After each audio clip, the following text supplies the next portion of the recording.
العالمين والعاقبة للمتقين والصلاة والسلام على سيد الأنبياء والمرسلين سيدنا وحبيبنا وحبيب رب العالمين محمد وعلى آله وأصحابه ومن هدى بهديه إلى يوم الدين.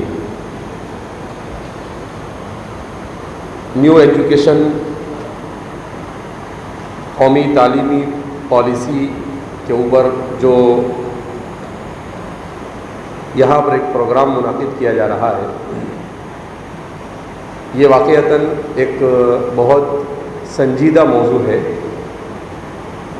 اور ہم لوگ چونکہ زوال کے شکار ہیں تو ہم کسی بھی چیز کو جب سر پر آ جاتی ہے اس کے بعد سوچتے ہیں، اس سے پہلے سوچنے کے اور پلاننگ بنانے کے عادی نہیں، جس کے بعد ہمیں پریشانیاں اور بہت ساری مصیبتوں سے اور چیلنجز کا مقابلہ کرنا پڑتا ہے. جیسا کہ ابھی محترم شکیل انصاری صاحب نے نیو ایجوکیشن پالیسی پر بہت اچھے انداز میں روشنی ڈالی.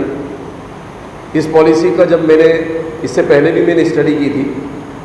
اور آج میں نے سنا تو اس کے دو پہلو ہیں. ایک تو اس پالیسی کا جو پہلو وہ ہے جس کو ہمیں اپنے دین، اپنے مذہب اور اپنی نسلوں کے ایمان کے اعتبار سے سوچنا ہے، اور اس کا دوسرا پہلو یہ ہے کہ یہ پالیسی جو ہے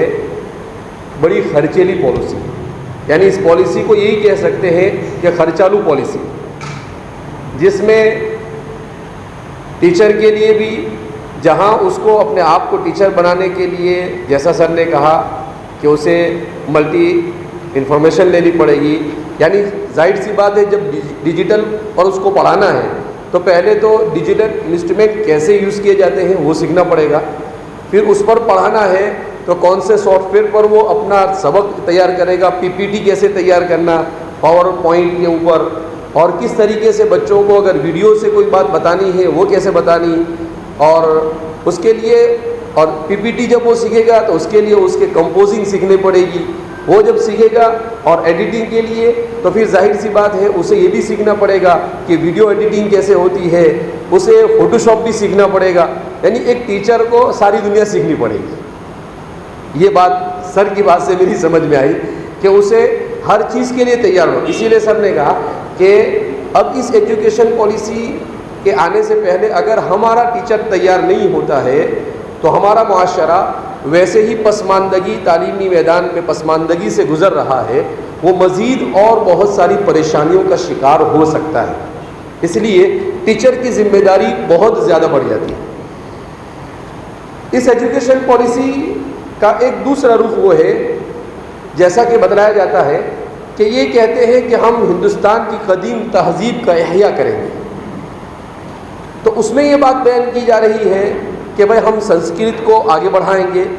اسی طریقے سے اس میں جو یہ بات کہی جا رہی ہے کہ 2000 سال پہلے کا جو سسٹم ہوتا تھا وہ سسٹم ہم یہاں پر لائیں گے. تو ایجوکیشن پالیسی جو ہے وہ تعارض کا شکار ہے. کس کا شکار ہے؟ ایک طرف یہ کہا جا رہا ہے کہ ہم پوری ہندوستان کے ایجوکیشن اور پورے ہندوستان کو ڈیجیٹل بنا رہے ہیں، اور دوسری طرف یہ کہا جا رہا ہے کہ ہم پرانی تہذیب سکھا رہے ہیں. تو یہ کیسے جمع ہوگا، اس کا کمبینیشن کیسے ہوگا؟ میری تو سمجھ میں یہ لاجک اور یہ فلسفہ اور یہ منطق آتی نہیں ہے. اگر اس پہلو پر ہم غور کرتے ہیں تو اس سلسلے میں ہمارے لیے بڑے چیلنج ہیں.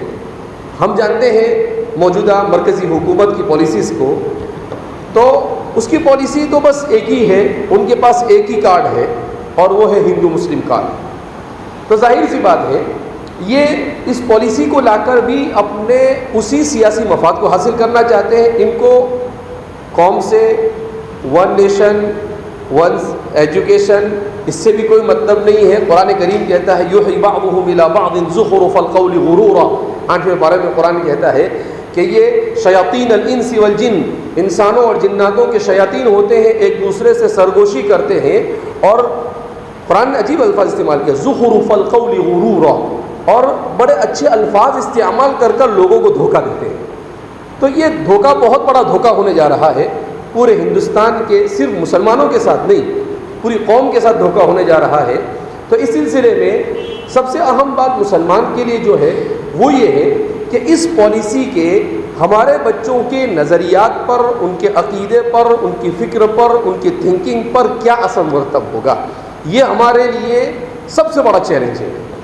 اس لیے کہ اس پالیسی میں بچہ 3 سال سے ہی اسکول چلا جائے گا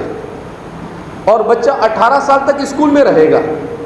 تو 15 سال تک بچے کو ایسا بزی کیا جا رہا ہے کہ، اور سر نے جیسا کہا کہ اس میں مورل ایجوکیشن کہیں پر نہیں ہے، اور تعلیم کے ساتھ اخلاق نہیں، تعلیم کے ساتھ دین نہیں، تعلیم کے ساتھ مذہب نہیں، تو وہ تعلیم کسی کام کی نہیں۔ لہذا اس بنا پر ہماری ذمہ داری علماء کی بھی بڑھتی ہے، امت کے ذمہ داروں کی بھی ذمہ داری بڑھتی ہے کہ وہ ایسے صورتحال میں ہمارے ان بچوں کے دین اور ایمان کو بچانے کی فکر کیسے کریں۔ تو ایک تو ہمیں اس تعلیمی پالیسی کے ساتھ، جیسا کہ سر نے کہا کہ بھئی قبول کرنا ہے، اس کے علاوہ کوئی چارہ نہیں، مجبوری ہے ہماری کہ اب ہم اس میں، تو اب اسے قبول کرنے کے ساتھ اس کے جو اثرات ہمارے معاشرے پر مرتب ہو سکتے ہیں اور ہماری آئندہ نسلوں پر مرتب ہو سکتے ہیں، اس کے لیے تیاری کرنا بہت ضروری ہے۔ اور سر کی بات سے مجھے ایک بات بھی سمجھ میں آئی کہ سب سے امپورٹنٹ چیز اس میں یہ رہے گی کہ سر جیسے ایکسپرٹ لوگوں کو گائیڈ دینی ہوگی ہمارے ٹیچروں کو، اور ان کو اس طرح سے تیار کرنا ہوگا کہ پہلے ایسا ہوتا تھا کہ بچہ اگر پڑھنا چاہتا ہے تو اچھی فیملی سے بلونگ کرتا ہے، اس کا تعلق ہے، تو اس صورت میں وہ کسی کے پاس چلے جاتے تھے اور ان سے رابطہ کرتے تھے، اور ان سے رابطہ کر بچے کا پورا دماغ چیک کیا جاتا تھا، کاؤنسلنگ ہوتی تھی، اور پھر اس کے بعد وہ ڈیسائیڈ کرتا تھا، اور اس کے بعد وہ اس کو گائیڈ کیا جاتا ہے کہ آپ کا مائنڈ میڈیکل کا ہے، آپ کا انجینئرنگ کا مائنڈ ہے۔ لیکن اب جیسا کہ کہا گیا کہ ماں باپ تو ظاہر سی بات ہے بزنس مین ہے تو اس کو بزنس سے فرصت نہیں، اگر غریب ہے تو اس کو روزانہ کے کھانے پینے کے جمع کرنے سے فرصت نہیں، تو اصل تو تعلیم ماں باپ ہی کی ذمہ داری ہے، مگر اب یہ ساری ذمہ داری ٹیچر کے اوپر آ جائے گی۔ تو اس میں 2 چیزیں ہیں، ایک تو یہ کہ ہمیں اپنے مسلمان والدین کو بھی بیدار کرنا پڑے گا کہ آپ اب یہ سوچیں گے کہ ایسے ہی موبائل لے کر واٹس ایپ کے اوپر بیٹھے بیٹھے ٹائم پاس کریں گے، نہیں چلے گا۔ اب ظاہر سی بات ہے ان بچوں کے پاس لیپ ٹاپ آ جائے گا، ان بچوں کے پاس واٹس ایپ آ جائے گا، ان کے پاس موبائل آ جائے گا، تو سیدھی سی بات ہے کہ آج ہم دیکھ رہے ہیں کہ ہمارے بچوں کی کیا صورتحال ہے، یہ گیم کھیلنے والے ہیں، یہ کیا سے کیا کرنے والے ہیں۔ لہذا اس بنا پر ہماری ان پر واچ بھی بڑھ جائے گی کہ کس طریقے سے ہمارا بچہ، اس کے پاس جو موبائل ہے، اس کے پاس جو تعلیم کے لیے آئی پیڈ دیا جا رہا ہے، اس کا استعمال کیسا کر رہا ہے۔ ابھی میں کچھ دنوں پہلے ایک ویڈیو سن رہا تھا، ہمارے ایک عرب شیخ کی بڑی اچھی بات کی انہوں نے، اور بہت فکر مند، انہوں نے کہا کہ 2006 کے بعد کا جو جنریشن ہے، اس جنریشن میں بے دینی اور الحاد کے اثرات اور امکانات بہت بڑھ چکے ہیں۔ کیوں؟ اس لیے کہ یہ موبائل کا عادی بن گیا ہے، اور موبائل پر جو لوگ کارٹون بناتے ہیں، جو لوگ گیمز بناتے ہیں، اور جو لوگ موبائل کے اوپر اس طرح کی بچوں کے ایکٹیو کرنے والی چیزیں بنا رہے ہیں، وہ سارے کے سارے لوگ بے دینی اور الحاد کو سلو پوائزن کے ذریعے سے اس میں کر رہے ہیں۔ تو ہمارے بچوں پر کہا کہ 2006 کے بعد جو پیدا ہونے والے بچے ہیں، ان بچوں کی تعلیم و تربیت اور ان کی دینی فکر کرنا یہ ہماری بہت بڑی ذمہ داری، اور اس نیو ایجوکیشن پالیسی کے بعد تو ہماری ذمہ داری اور بڑھ جاتی ہے۔ میں نیو ایجوکیشن کے جب ہسٹری میں پڑھ رہا تھا تو مجھے بڑا تعجب ہوا کہ ہمارا اتنا بڑا ملک، 100 کروڑ انسان، جہاں پر 135 کروڑ لوگ ہیں، آج اتنے سارے انسان آباد ہیں، یہ آزاد ہوا، اور آزاد ہونے کے 20 سال کے بعد تو ایجوکیشن کے اوپر سوچ کر پہلی مرتبہ ان کے بارے میں سوچا گیا، پھر اس کے بعد بھی اس کا کوئی نتیجہ نہیں۔ پہلے 68 میں ہوا، پھر اس کے بعد جا کر 86 کے اندر نے دوبارہ اس کے اوپر پہلی مرتبہ کوئی نیا، پھر 92 میں اس پر تھوڑی سی ترمیم ہوئی، پھر 2009 میں چائلڈ ایجوکیشن، ہر بچے کو تعلیم ہونی چاہیے، اس پر بات ہوئی، اور 19 میں آ کر ایسا ڈرافٹ لا کر پیش کر دیا گیا۔ بہرحال ان سب کے باوجود سب سے اہم چیز کہ مسلمان اگر اپنے ایمان اور اپنے عمل میں مضبوط ہے تو دنیا کے تمام چیلنجوں کا مقابلہ کر سکتے۔ تو ہمیں اپنے آپ کو ایمانی اعتبار سے مضبوط کرنا ہوگا، ہمیں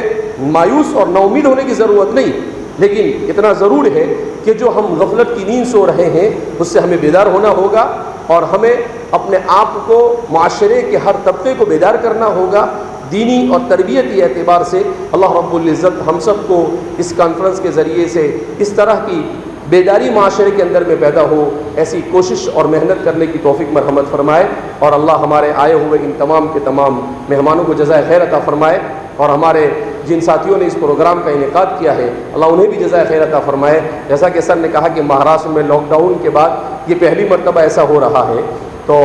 ہم نے بھی ان کو دعوت دی ہے کہ آپ حضرات عقل گوا بھی آئیے تاکہ ہم مزید ڈیٹیل سے اس کے اوپر بات کریں اور امت کو ہم بتائیں کہ بھئی ہمیں اس ایجوکیشن پالیسی کو کس طرح سے فیس کرنا ہے اور کس طریقے سے ہم اسے فیس کر کر اپنے آپ کو کامیابی کے راہ پر ڈال سکتے ہیں۔ اللہ ہمارے جمع ہونے کو قبول فرمائے اور اللہ ہم سب سے راضی ہو جائے، ایسے اعمال کی توفیق مرحمت فرمائے۔ وآخر دعوانا الحمدللہ رب العالمین۔